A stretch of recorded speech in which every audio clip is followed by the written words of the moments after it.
town hall meeting in Stuart focused on community relations.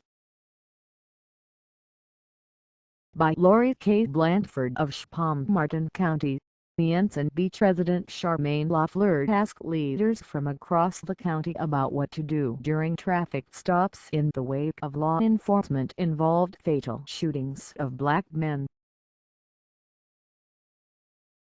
Sheriff William Snyder had a simple answer: comply. More than 100 people gathered Thursday evening at Ground Floor Farm in Stuart for 2 hours to hear local leaders, including Stuart Police Chief David Dias, State Attorney Bruce Colton and Florida Highway Patrol Lieutenant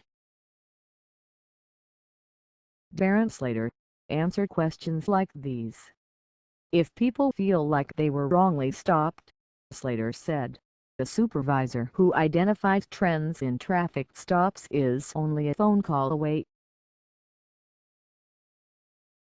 If we don't know about it, Slater said, there's nothing we can do about it.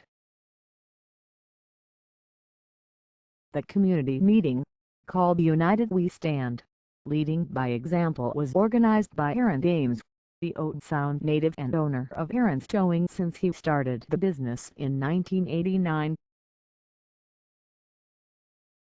He wanted to get involved after the police shootings of Alton Sterling in Baton Rouge, Louisiana, on July 5, and Philando Castile in Falcon Heights, Minnesota, on July 6. His goal was for questions such as Lafleur's to get answered by establishing positive lines of communication among the community, law enforcement and the judicial system, and break the stereotype of police officers with young black men and vice versa, he said.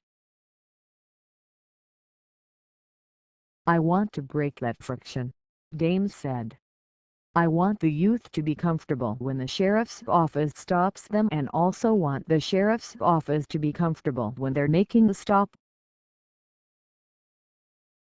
Leaders also were asked about the specific protocol when people who have guns on them are pulled over in a traffic stop. Slater told the crowd to let the law enforcement officer know about the concealed weapon and showed the officer the permit for the weapon. He warned not to let the officer find out about the weapon after the fact. Let us know, and don't let us discover it, Snyder said. I want you to go home to your family, and I want to go home to my family. Snyder added people who tell officers they're carrying weapons should also keep their hands on the steering wheel when doing so. Be a little sensitive, Snyder said. Indiantown resident Kimberly Jackson asked if it's lawful to keep driving to a populated area during a traffic stop. Slater said that's not always feasible, especially in more remote parts of the county, but people can call 911 and ask dispatch to verify it's a valid stop. However, he said, it's illegal to keep driving because that's not complying. Jackson responded, there is a lot of fear. It's a man, and I'm out there alone. Regarding the judicial system, leaders were asked why juries aren't racially proportionate, why they aren't truly a jury of peers. Circuit Judge Elizabeth Metzger encouraged people to respond to their jury summons, which are sent to anyone with a valid driver's license. Stuart Vice Mayor Eula Clark echoed the sentiment by reminding people to keep their records clean so they can serve on a jury. Be engaged, Clark said. Be involved. At the end of the meeting, Colton noted not all questions got to be answered Thursday and probably not all were answered to the satisfaction of the community.